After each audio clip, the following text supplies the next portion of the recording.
Le régional. Guy Roger Yoboué. À la une de l'actualité, destruction du petit marché d'Air France, les femmes à boîte nulle s'opposent bruyamment. Des échos dans ce journal. Centre national au vin de Béomi, une structure en état de délabrement avancé. Les responsables souhaitent vivement sa réhabilitation. Puis sport, football CHAN 2016, la RD Congo arrache son ticket pour les demi-finales. Les grandes articulations, ce sont là donc les grandes articulations. Merci de nous suivre encore. Bienvenue sur le canal de référence Pointure au-dessus.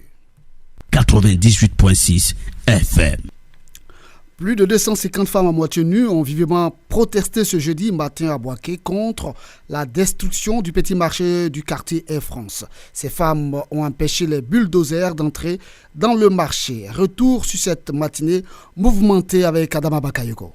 Scène inhabituelle ce jeudi matin au petit marché du quartier Air France. Plus de 250 commerçantes à moitié nues autour du marché soutenus par plusieurs dizaines de manifestants. Les bulldozers venus détruire le marché ont dû rebourser chemin face à l'intransigeance de ces femmes. Gouli Blandine est vendeuse de pagne dans ce marché. Depuis 20h hier, on a dormi ici. Ce matin, on a vu les machines venaient.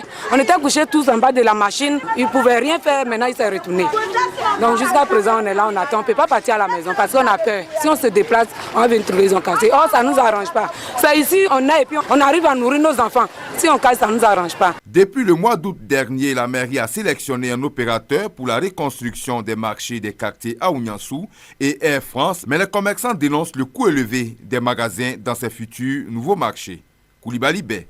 Le maire est venu nous dire qu'il veut construire le marché. Mais les conditions ne nous arrangent pas. Ce sont des femmes des retraités, des femmes des ex-combattants. Tout le monde est en train de se débrouiller dans le marché. Mais on dit étale sur 1 mètre sur 80. On fait ça à 400 000 francs à payer en 10 mois. Les magasins 7 à 10 millions. Il n'y a pas un magasin ici qui a marché 2 millions. C'est un marché périphérique. Côté mairie, on dénonce une manipulation. Bamba Amadou, deuxième adjoint au maire de Boaké. Un des commerçants a dit qu'ils ont été manipulés par des politiciens qui sont allés les voir pour leur demander de tout mettre en œuvre pour bloquer ce projet. On ne sait pas à quelle fin, mais nous leur demandons de ne pas mélanger politique et développement. La semaine dernière, les commerçants du marché de Aouniansou ont également manifesté, ce qui n'a pas empêché la destruction du marché 2 jours plus tard, après les négociations menées par le préfet à Kakouné. Construit sur une superficie de 500 hectares à Béomi, le Centre national au vin spécialisé dans l'agro-pastoral est à l'abandon. Dépouillé de toutes ses infrastructures, ce centre n'est plus fonctionnel depuis une dizaine d'années. Olé Bamba, ex-chef berger au centre, souhaite la réhabilitation.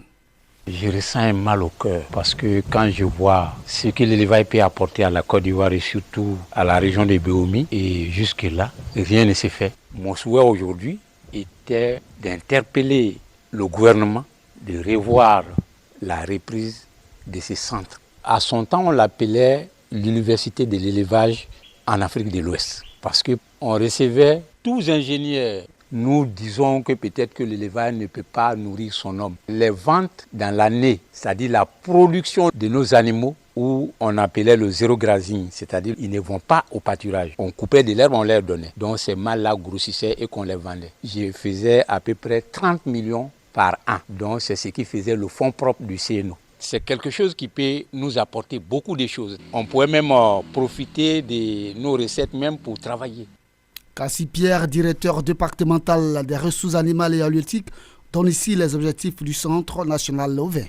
Beaucoup d'investissements ont été faits sur ce centre-là. Le laisser à l'abandon, vraiment, ce n'est pas la meilleure solution. Je compte vraiment sur la clairvoyance de M. le ministre pour que ce centre-là soit réhabilité le plus tôt possible pour le bonheur des Ivoiriens, pour le bonheur des Béoumi. C'est un centre qui était vraiment spécialisé dans l'élevage de ovins, c'est-à-dire que c'est les petits ruminants, les moutons. Ce centre faisait la spécialité, c'est l'élevage de moutons. Donc il y avait eu 12 bergeries. Une bergerie faisait à peu près une capacité de 350 moutons. Si on poursuivait cette expérience, la Côte d'Ivoire devait être autonome en moutons parce que c'était l'objectif même du CNO. Et vu l'expérience qu'on a menée ici, on avait même commencé à mener les expériences aussi sur le cabri. Mais l'expérience n'a pas abouti. À l'issue des formations qui avaient eu lieu pour la jeunesse, on a installé beaucoup avec un noyau de 100 brebis ou de 50 brebis qu'on a installé pour nombre de jeunes. Voici l'objectif même du centre ici. Je réitère encore ma demande auprès de nos autorités compétentes pour que le centre-là soit réhabilité. Si c'est réhabilité, ça va servir à la Côte d'Ivoire, ça va servir à la jeunesse.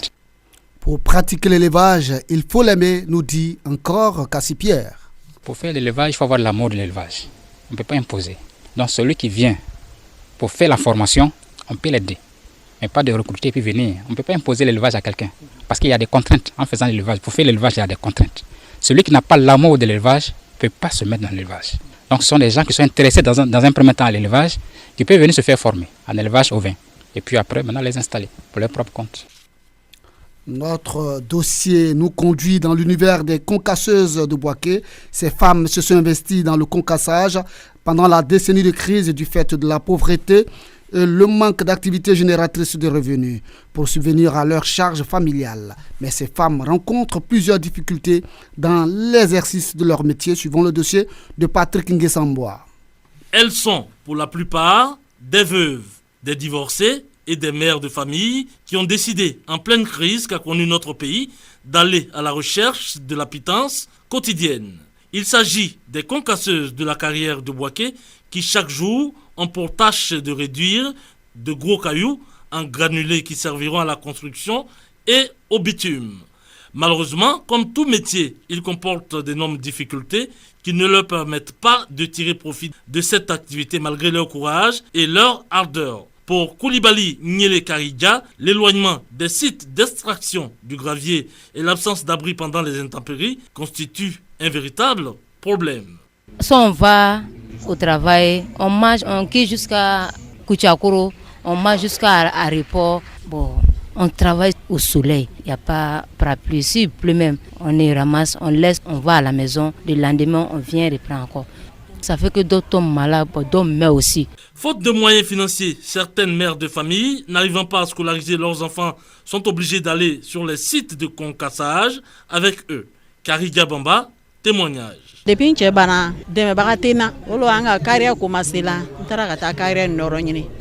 mon mari est décédé, je n'avais plus de moyens. J'ai envoyé mes enfants à la carrière pour qu'on puisse avoir quelque chose pour manger. Et tous ils sont là avec moi à la carrière, ils ne vont pas à l'école. Diakité Sita, elle, relève les méthodes et outils de travail archaïques utilisés. On travaille avec les marteaux, avec les tamisés, on prend pour se débrouiller. C'est les matériels qui sont anciens, c'est pas modèle.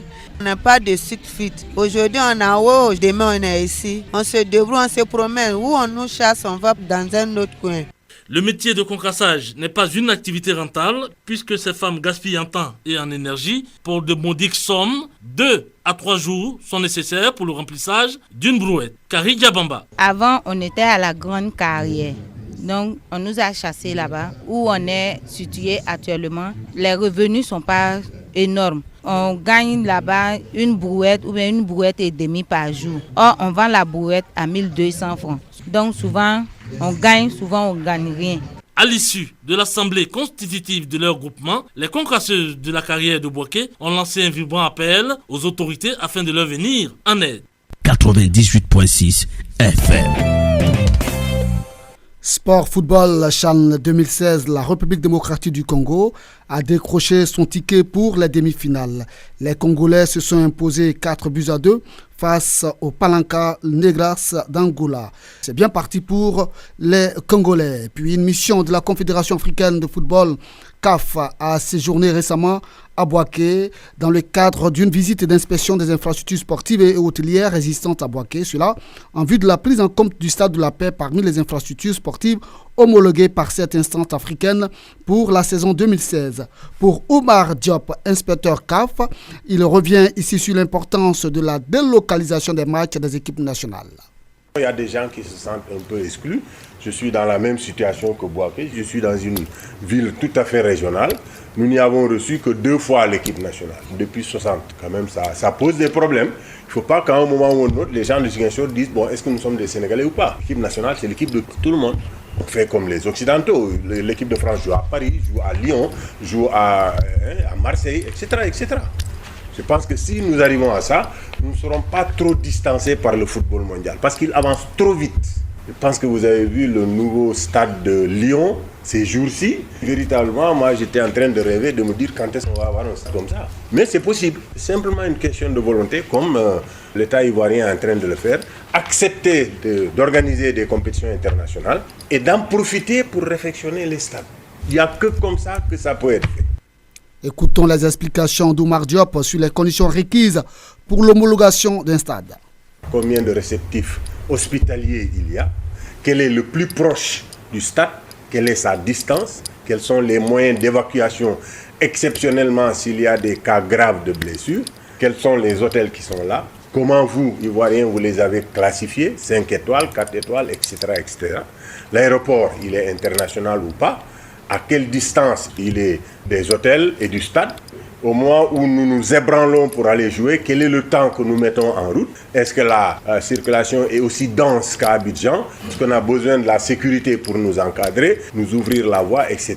afin simplement de permettre au match de se dérouler dans les meilleures conditions possibles. Maintenant, au niveau du stade, il y a des impératifs de sécurité surtout. C'est le principal problème aujourd'hui des stades. C'est sur ces notes que prend fin le régional. Tout de suite, le rappel des titres. Destruction du petit marché d'Air France. Les femmes à moitié nues s'opposent bruyamment. Vous avez eu les échos dans ce journal. Et puis Centre national au vin de Béomi, une structure en état de délabrement avancé. Les responsables souhaitent vivement sa réhabilitation. Merci de nous avoir suivis et surtout bon suivi de programme sur Radio Boaké. C'était le régional avec Guy Roger Yoboué.